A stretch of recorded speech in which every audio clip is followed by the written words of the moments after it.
Good morning students. 12th class physics में अपना chapter number चल रहा है 6। इससे पहले किरचॉफ के दो नियम पढ़े थे, धारा नियम और वोल्टा के नियम। आज की इस क्लास में हम पढ़ेंगे ब्रिटिश सेट, यानी कि इंग्लैंड के वैज्ञानिक CF ब्रिटिशटाउन ने 4 प्रतिरोधों, एक धारामापी, एक बैटरी की सहायता से एक उपकरण बनाया जिसका यहाँ पर नाम दिया ब्रिटिशटाउन सेट। अब देखिए इसके अंदर बैटरी से यहाँ पर P और Q दो अनुपातिक भुजाएं हैं, एक प्रतिरोध P है, एक Q है। R ये वाली जो भुजा है इसको ज्ञात भुजा बोलते हैं, यहाँ पर ज्ञात प्रतिरोध लगा हुआ है। DC जो भुजा है इसको अज्ञात भुजा बोलते हैं, जहाँ पर अननोन प्रतिरोध लगा हुआ है जो अज्ञात प्रतिरोध है। यहाँ पर एक गैल्वेनोमीटर लगा हुआ है जिसको धारामापी कहते हैं। इस भुजा को धारामापी भुजा कहते हैं। क्या कहते हैं? भुजा को धारामापी भुजा कहते हैं। K1 और Q2 दो कुंजियां हैं, इनकी सहायता से धारा प्रवाह करते हैं।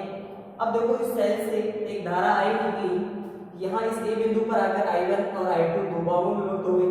ये I1 इधर जाकर के B बिंदु पर वापस से दो भागों में चली गई, इसमें से IG इधर चली गई, तो यहाँ बचेगी I1 माइनस IG किसके बराबर होगी? I3 के बराबर होगी। और I2 इधर से आएगी, इधर से IG मिलेगी, तो यहाँ पर I4 इक्वल टू हो जाएगी I2 प्लस IG के बराबर।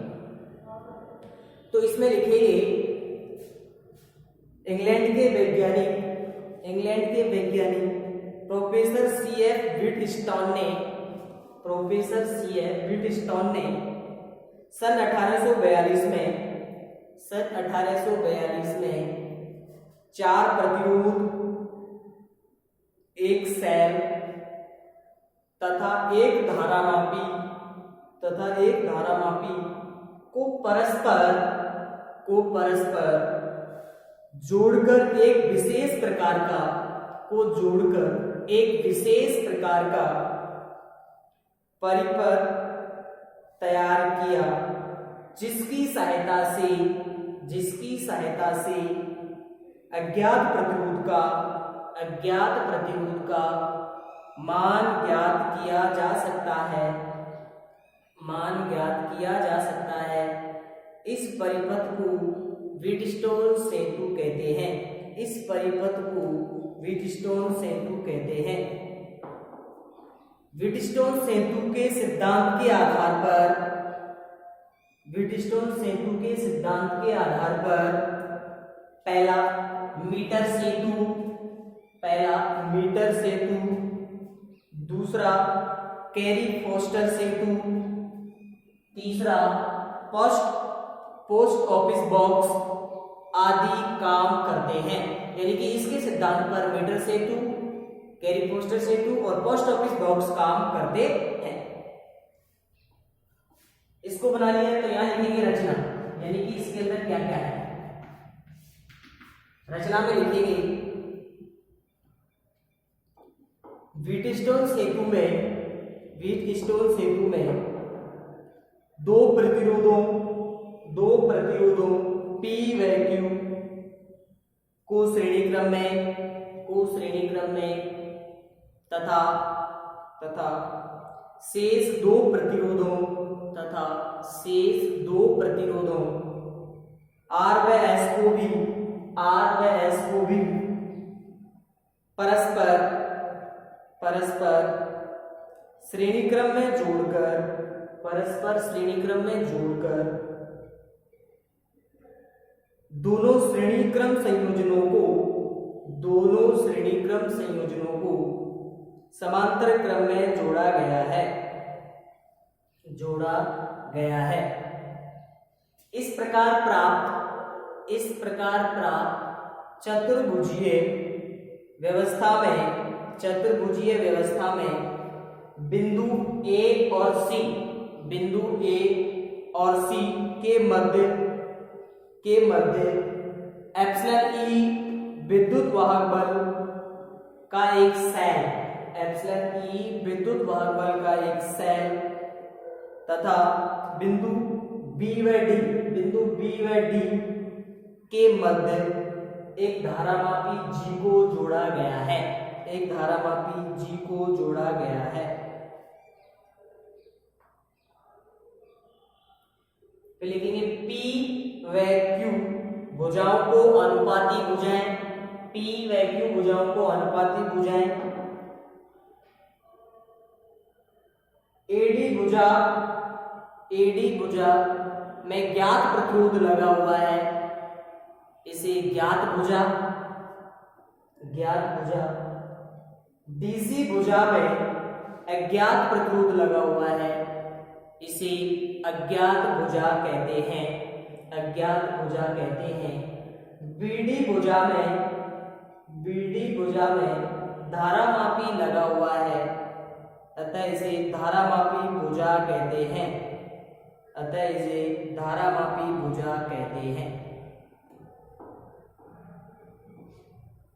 ठीक है बेटा, फटाफट से लिख लीजिए। नेक्स्ट हेडिंग लिखेंगे,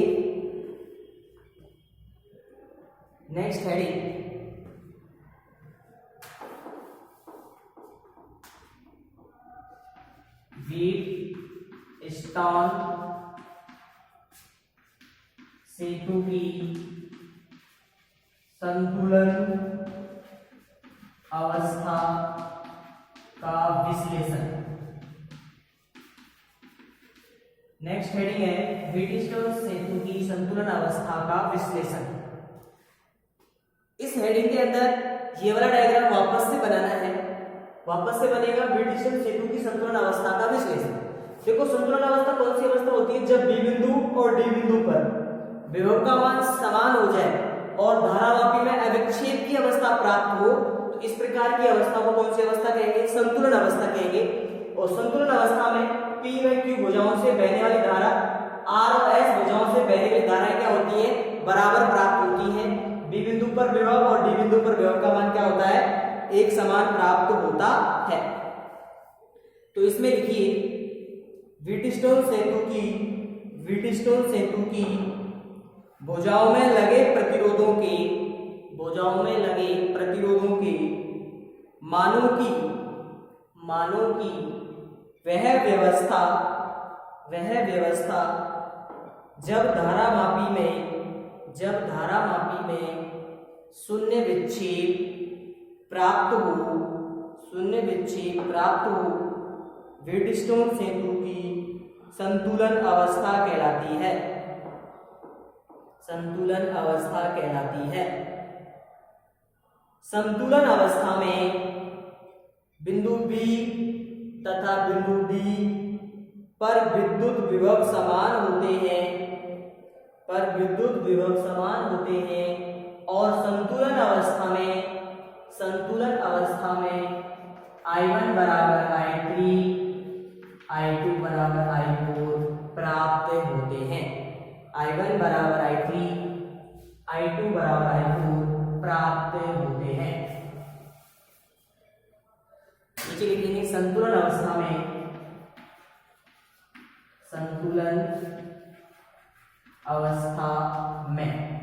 अवस्था के लिए बिंदु B पर विभव और बिंदु D पर विभव क्या होते हैं, बराबर होते हैं। अब देखो यहाँ इसको इस प्रकार से भी लिखा जा सकता है BA माइनस BD और BA minus BD। BA minus BD इस भुजा में या इस P प्रतिरोध में विभव पतन है, BA माइनस BD इस R प्रतिरोध में क्या है, विभव पतन है। तो यहाँ ओम के नियम से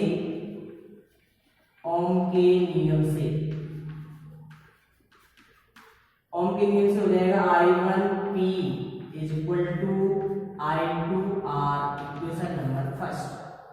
इसी प्रकार इसको लिखा जा सकता है BB minus BC is equal to BD minus BC। देखिए BB माइनस BC और BD माइनस BC, तो ओम के नियम से लिखेंगे I3Q is equal to I4S, लेकिन I3 किसके बराबर है, I1 माइनस IG के, हो जाएगा I1 minus IG into Q is equal to I2 plus IG into S। परंतु IG बराबर क्या होगी संतुलन अवस्था के लिए 0, तो यहाँ हो जाएगा ये I1Q is equal to I2S equation number 2।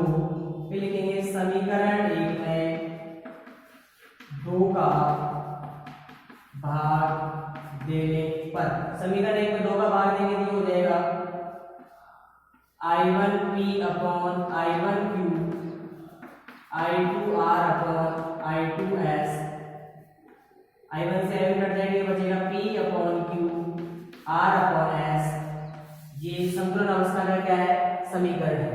संतुलन अवस्था का क्या है? ये समीकरण प्राप्त होता है। और यहाँ से अज्ञात प्रतिरोध को इस प्रकार से ज्ञात किया जा सकता है RQ अपॉन P। यहाँ से किसको ज्ञात कर सकते हैं? अज्ञात प्रतिरोध को ज्ञात किया जा सकता है।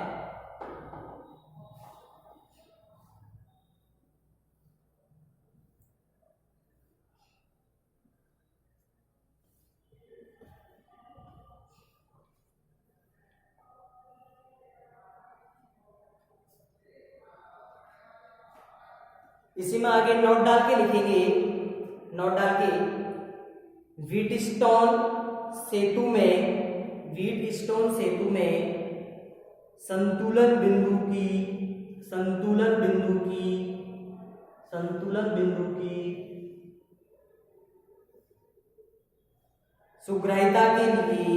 सुग्राह्यता के लिए चारों भुजाओं में प्रयुक्त प्रतिरोध एक ही कोटि के होने चाहिए।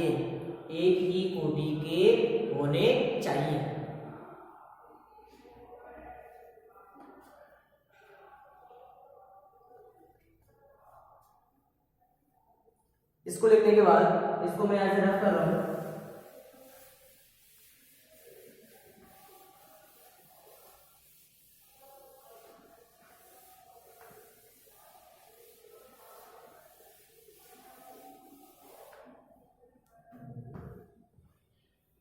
नेक्स्ट हेडिंग है व्हीटस्टोन सेतु का संतुलन अवस्था का विश्लेषण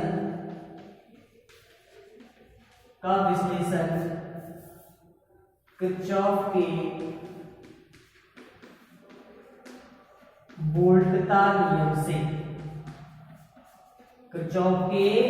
वोल्टता नियम से, यानी कि व्हीटस्टोन सेतु का संतुलन अवस्था का विश्लेषण किरचॉफ के वोल्टता नियम से।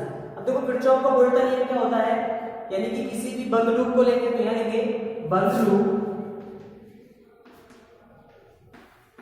इस वाले हेडिंग के अंदर ये वाला डायग्राम वापस से बनेगा, तो यानी कि बंद loop A B D A में वोल्टता नियम से, किरचॉफ के वोल्टता नियम से, देखिए ये हो जाएगा I1P minus IgG plus minus I2R is equal to 0। लिखेंगे Ig इज इक्वल टू क्या है? 0। संतुलन अवस्था में तो यहां लिखेंगे I1P, देखो ये वाला पोर्शन 0 हो जाएगा, उसको उधर ट्रांसफर करेंगे, किसका हो जाएगा? प्लस का I2R इक्वेशन नंबर फर्स्ट। फिर लिखेंगे आगे बंद लूप कौन सा लेंगे? B C D B में बंद लूप BCD में वोल्टता नियम से बंद लूप BCD में वोल्टता नियम से लिखेंगे, ये हो जाएगा I3Q minus I4S minus IgG is equal to 0। देखो I3 के लिए क्या लिख सकते हैं? यहाँ पर I1 minus Ig into Q minus I4 की जगह लिख सकते हैं I2 plus Ig minus IgG is equal to 0। लेकिन संतुलन अवस्था के लिए Ig की वैल्यू क्या होती है? 0। यहाँ 0 रखेंगे तो हो जाएगा I1Q माइनस I2S, ये वाला हो जाएगा 0 इज इक्वल टू, इसको इधर ट्रांसफर करेंगे, ये हो जाएगा I1Q is equal to I2S, equation number 2। समीकरण नंबर क्या हो जाएगी? 2। समीकरण 1 में 2 का भाग देने पर, समीकरण 1 में 2 का भाग देने हो जाएगा I1P upon I1Q is equal to I2R upon I2S। I1 से I1 कटेगा, I2 से I2 कटेगा, तो यहाँ बचेगा P upon Q is equal to R upon S। ये संतुलन अवस्था का समीकरण है ब्रिटिश-स्टोक्स सेतु के लिए।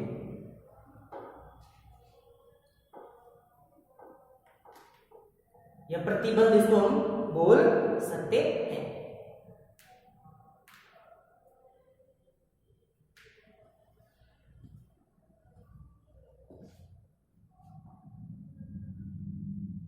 आज की इस क्लास को यहीं पे विराम देते हैं। Have a nice day, thank you.